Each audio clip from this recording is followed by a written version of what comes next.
Hello everybody and welcome! You can replace the rear wipers on your Focus MK2 or Focus MK3 in less than 1 minute. When your wipers start to create streaks or are already starting to split, it is time for a replacement.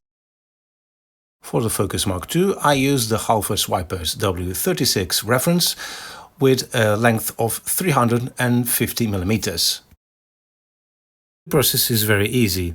You put your hand between the arm and the blade itself, and then you push the blade away from you, and then you can just simply click the new blade into place. Just like that. For the Focus I use the Halfords reference W37 and the blade is of 300 millimeters length.